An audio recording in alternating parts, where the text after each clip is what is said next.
A boy's simple plea for $1 changed everything. He was just trying to save his sick mom, but what he unknowingly found was a shattered soul. You won't believe what happened next. A scorching afternoon draped the city, a relentless blanket of heat pressing down on asphalt and concrete.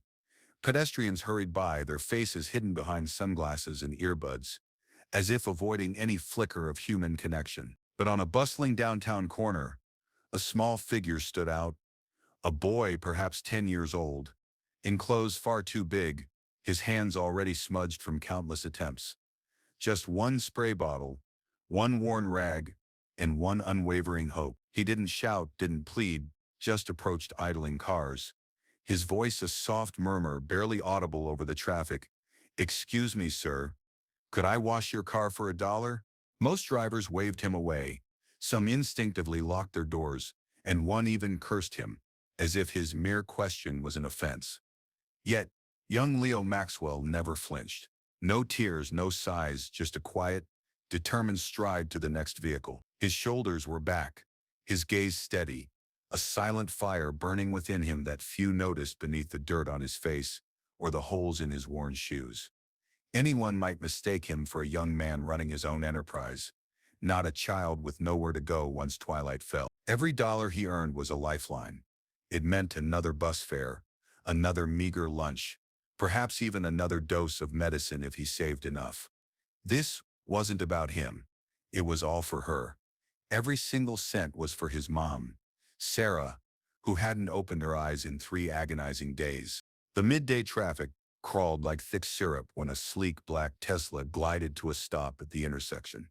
Its tinted windows were impenetrable, its paint gleaming like polished obsidian, untouched by the city's grime.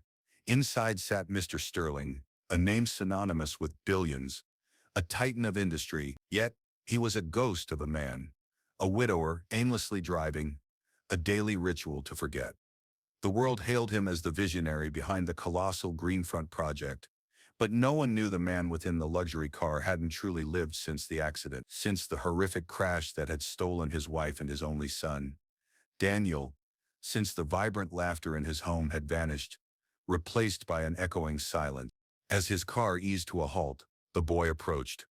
Not with desperation, but with that same quiet calm. Leo leaned in, tapping the air near the driver's window, careful not to leave a single smudge. "Could I wash your car for $1?" he asked, without a hint of a sales pitch. Mr. Sterling was about to wave him off, just like all the others, but a strange tugging sensation, not in his ear but deep in his chest, stopped him. He looked up, and his eyes met the boy's through the glass. Brown eyes, large, steady, unafraid, yet profoundly tired, carrying a weight only children who've seen too much can bear. And then Mr. Sterling froze. His hand hung suspended over the steering wheel. He blinked. Hard. The boy's eyes were identical, exactly like Daniel's. The same posture, the same slight tilt of the chin when still, the same unsettling calm. His heart lurched, a skipped beat in a symphony of grief. Suddenly the light turned green. Horns blared behind him. "Move it, old man!" someone shouted. But Mr. Sterling didn't move. Slowly, he rolled the window down halfway. "Where's your rag?" he asked, his voice a low rumble, still grappling with the tempest raging inside him. Leo silently held up his tools. One hand on the spray bottle, the other on the cloth, still calm, still steady. Mr. Sterling pulled the car to the curb, parked, and without a word, unlocked the doors. He just watched as the boy began to work. Without hesitation, Leo sprayed, wiped, rinsed, never rushing, never faltering. He moved with the precision of someone performing the most vital task in the world. And in his world, it truly was. Every streak he erased felt like another step toward that $1, another flicker of hope. Mr. Sterling sat in profound silence, observing not the gleam on the glass, but the boy himself.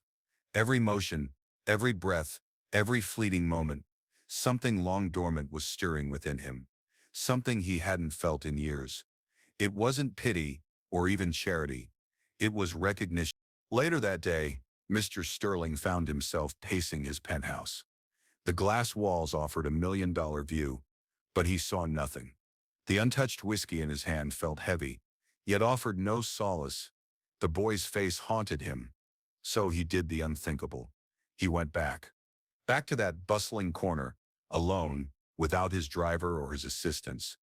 A man chasing a phantom he couldn't explain. But Leo was gone. Not at the lights. Not by the gas station. Vanished. Sterling sat in his car for 20 minutes. The engine idling, his fingers tapping the steering wheel like a frantic heartbeat. He could have simply driven away, but an inexplicable urge whispered, "Follow the silence." And then he saw, far down the block beyond the bus depot, a rusted chain-link fence opened onto a neglected side street. There on the cracked sidewalk was the boy.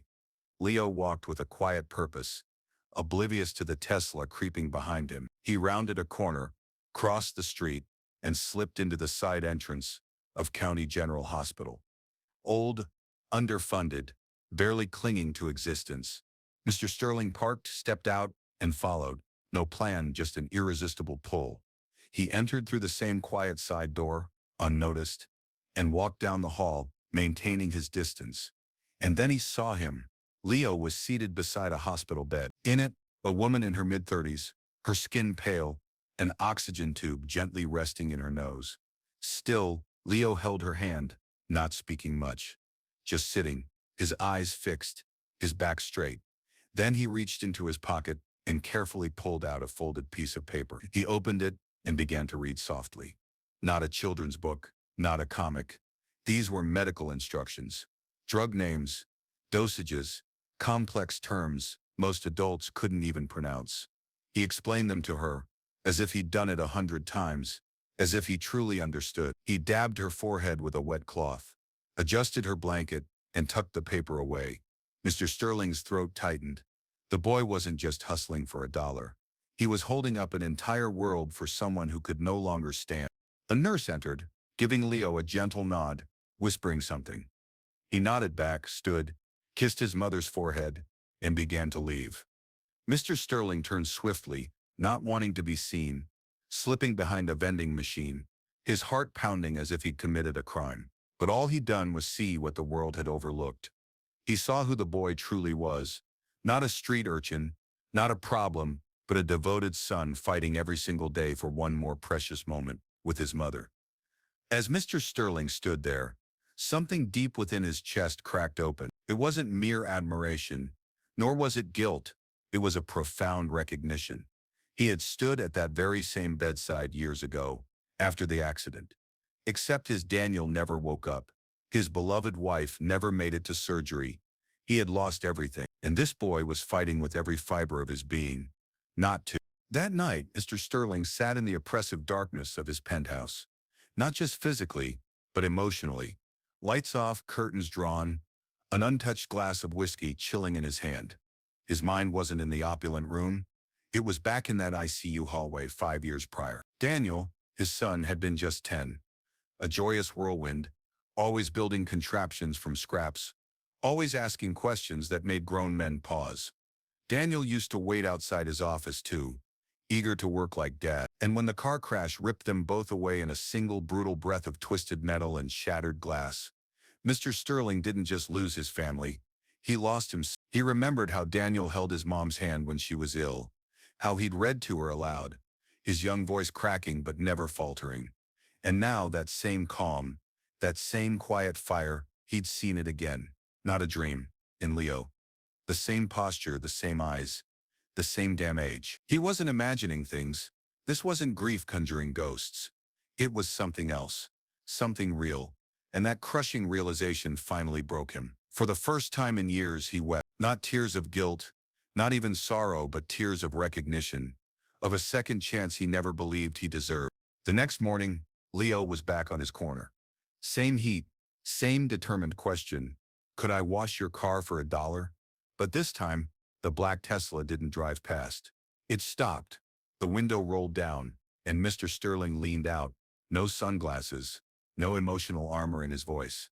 Are you hungry? Leo hesitated, not because he wasn't starving, but because life had taught him that offers often came with hidden strings. Yes, sir, he answered softly. Mr. Sterling nodded once. Hop in. Leo looked at the open car door, then at his rag and bottle, then back at the man. I'll clean your windows first. That answer struck Mr. Sterling like a physical blow. The boy wouldn't take without earning it. Mr. Sterling stepped out, walked around and gently took the rag from Leo's hand. You've done enough, kid. Leo climbed into the plush interior. They didn't speak much on the way, but the silence wasn't awkward. It was safe. They arrived at a small, quiet diner in Midtown. Settling into a corner booth, Leo ordered only toast and eggs. That's it. No extras, no drinks, no sides. Mr. Sterling waved the waitress back and ordered the full spread. Leo stared wide-eyed at the feast, as if it wasn't real. He didn't devour it. He took small, measured bites, like someone unsure if this was a dream or reality. After the meal, Mr. Sterling placed a folded envelope on the table. It's for your mom. Medical bills. A little extra. Leo blinked, not moving to take it. Why? Mr. Sterling's voice caught a slight crack. Let's just say someone once read to a woman in a hospital the same way you do. He stood to leave. Leo finally took the envelope, a whispered thank you hanging in the air. That could have been the end. But Mr. Sterling couldn't shake it. That night, he returned to the hospital, uninvited, watching from the hallway again. Leo was asleep in the chair, still holding his mother's hand, and a quiet whisper echoed in Mr. Sterling's heart. Don't let him go. So, he came back the next day, and the next. He brought groceries, paid the hospital bills up front, spoke to the doctor privately, asking what it would take to keep her alive. A week later, he made the offer. No strings, no contracts, just an open invitation. Stay at my place until she's better. Leo didn't answer immediately. He looked at his mom, then back at the man who had transformed from a stranger into a protector. Only if she comes too, he insisted. That moment, that single, selfless line, shattered the last remaining wall within Mr. Sterling. Of course, son, he said, his voice thick with emotion. And just like that, a boy with nothing had changed a billionaire's life without even trying. Time didn't heal all wounds, but it certainly softened the edges. Weeks turned into months. Leo's mother, Sarah, began to stabilize. Her vitals strengthened. The doctors confirmed that the relentless stress, the malnutrition, the untreated infections, they were all receding. For the first time in years, she had true rest. She had devoted care. She had peace. And so did Leo. He no longer roamed the streets, no longer chased cars for $1.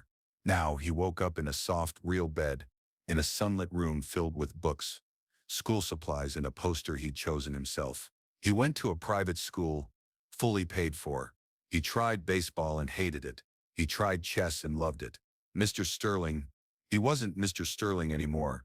At first it was Sir, then Mr. Sess, and eventually, when the moment felt undeniably right, and no one else was watching, Dad, not by blood but by an unbreakable bond. The grand house that had once echoed with a desolate silence now resonated with laughter, with lively footsteps, with the vibrant pulse of life.